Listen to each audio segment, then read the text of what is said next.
ذرا سوچئے ایک ایسی قسم کے بارے میں جو تاریخ کا دھارا ہی بدل دے۔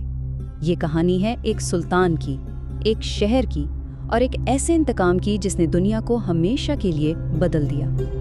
جی ہاں، یہ صلاح الدین ایوبی اور یروشلم کی فتح کی داستان ہے جو تاریخ کا ایک فیصلہ کن موڑ تھا۔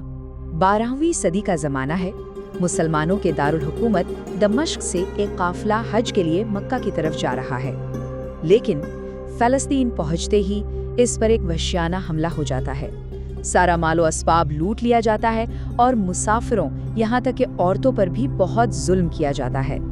لیکن حملہ آوروں کو یہ نہیں معلوم تھا کہ انہوں نے کتنی بڑی غلطی کر دی ہے۔ اس قافلے میں اسلامی دنیا کی ایک بہت ہی طاقتور خاتون سفر کر رہی تھیں اور ان کا بھائی کوئی اور نہیں، خود سلطان صلاح الدین ایوبی تھے۔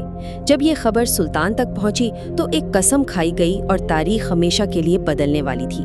لیکن صلاح الدین کی فتح کو سمجھنے سے پہلے ہمیں یہ جاننا ہوگا کہ آخر انبیاء کا یہ شہر یروشلم مسلمانوں کے ہاتھ سے گیا کیسے۔ اس کے لیے ہمیں وقت میں تھوڑا پیچھے جانا پڑے گا۔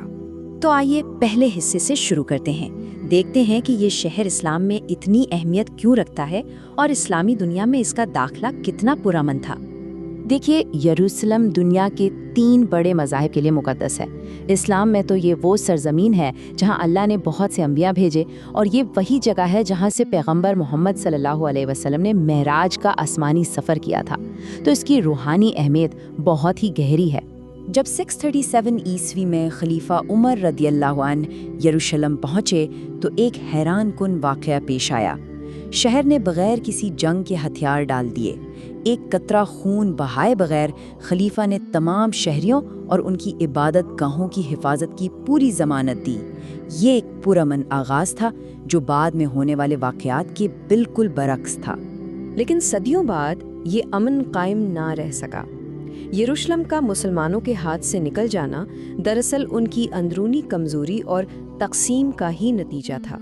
شروع میں خلافت ایک متحد اور طاقتور سلطنت تھی، لیکن 11ویں صدی تک آتے آتے حالات بدل چکے تھے۔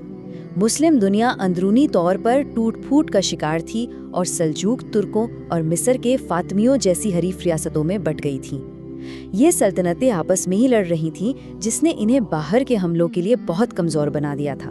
اور جب مسلمان آپس میں لڑ رہے تھے، یورپ میں پوپ اربن دوم یہ سب کچھ بڑے غور سے دیکھ رہا تھا۔ اس نے مسلمانوں کی اس پھوٹ میں ایک موقع دیکھا اور پہلی صلیبی جنگ کا اعلان کر دیا۔ اس کا نتیجہ ایک خوفناک سانحہ۔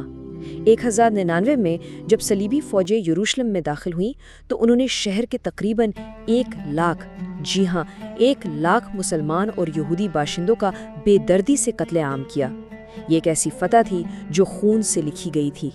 لیکن اسی تقسیم اور تباہی کے دور سے ایک ایسی شخصیت ابھری جس نے اس بکھری ہوئی دنیا کو جوڑنا تھا، اور وہ تھے صلاح الدین ایوبی۔ صلاح الدین ایک کڑ جنگجو تھے جو جلاوطنی میں پیدا ہوئے۔ انہوں نے دمشق میں نور الدین زنگی کی سرپرستی میں تربیت پائی۔ نور الدین ایک ایسے حکمران تھے جن کا بس ایک ہی خواب تھا، یروشلم کو دوبارہ فتح کرنا، اور یہی خواب صلاح الدین کی زندگی کا مقصد بن گیا۔ صلاح الدین کا اقتدار تک پہنچنا کوئی اتفاق نہیں تھا، بلکہ ایک سوچا سمجھا سفر تھا۔ پہلے انہوں نے اپنے چچا شیر کوہا کے زیر سایہ ایک بہترین جنرل کے طور پر خود کو منوایا، پھر صرف 32 سال کی عمر میں وہ مصر کے گورنر بن گئے۔ اپنے استاد نور الدین کی وفات کے بعد انہوں نے بڑی حکمت سے مصر اور شام کو متحد کیا اور آخرکار صلیبیوں کا مقابلہ کرنے کے لیے ایک مضبوط سلطنت کی بنیاد رکھی۔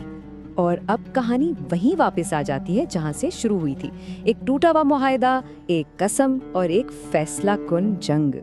صلیبی سردار رینالڈ آف شٹیلون نے معاہدہ توڑ دیا۔ اس نے نہ صرف قافلے پر حملہ کیا بلکہ پیغمبر محمد صلی اللہ علیہ وسلم کا مذاق بھی اڑایا۔ یہ ایک ذاتی توہین کی، اور صلاح الدین نے قسم کھائی کہ وہ رینالڈ کو اپنے ہاتھوں سے سزا دیں گے۔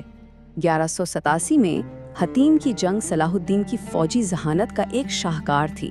انہوں نے صلیبی فوج کو بڑی چالاکی سے صحرا میں ایسی جگہ پھنسایا جہاں پانی نہیں تھا، اور پھر ان کی افواج کو مکمل طور پر تباہ کر دیا۔ اس ایک فتح نے صلیبی ریاست کی فوجی طاقت کی کمر توڑ دی۔ اب ذرا یروشلم کی 2 فتوحات کا فرق دیکھیے۔